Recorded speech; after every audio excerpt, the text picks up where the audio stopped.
This is Economy Watch, what you need to know about New Zealand's economic life today.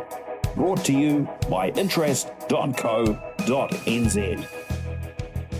Kia ora, and welcome to Friday's Economy Watch, where we follow the economic events and trends that affect Aotearoa.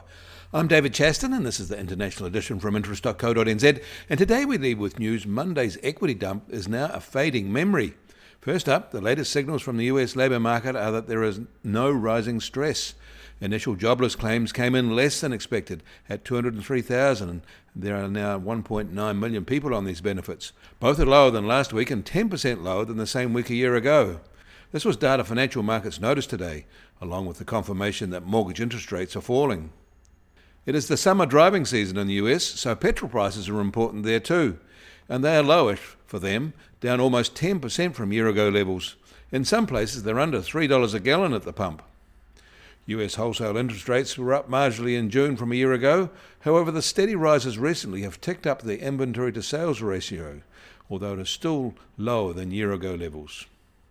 And there was a well-supported US Treasury 30-year bond auction earlier today, and that delivered a median yield of 4.23%, lower than the 4.33% yield at the equivalent event a month ago. In India, and as expected, their central bank's monetary policy review brought no change to their 6.5% policy rate. It has been held at that level since February 2023. And Taiwanese exports held steady at about $40 billion in July, but that was only 3.1% higher than the same month a year ago. However, it comes on top of a steady expansion since November 2023. And later today, China will release its July CPI inflation data, and it is expected to remain very low. Their producer prices are again expected to report deflation, though. And global shipping freight rates for containerized cargoes slipped marginally again last week, down 0.3% from the prior week, but they remain 3 times higher than year-ago levels. Bulk cargo freight rates were unchanged from the prior week, but up 50% from the same week a year ago, although that year-ago level was a bit of a low point. We have noted low steel prices recently, but we should also note that both wheat and soybean prices are also now low, down near 5-year lows. If there is food stress, it is not because the cost of basics are high.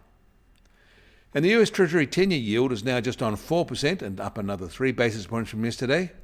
And the price of gold will start today up $31 from yesterday at $2,423 an ounce. Oil prices are $1 firmer at just on $75.50 a barrel in the US, while the international Brent price is just on $79 a barrel.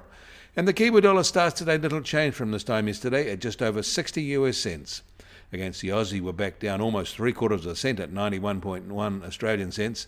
Against the euro, we're up 10 basis points at 55 euro cents.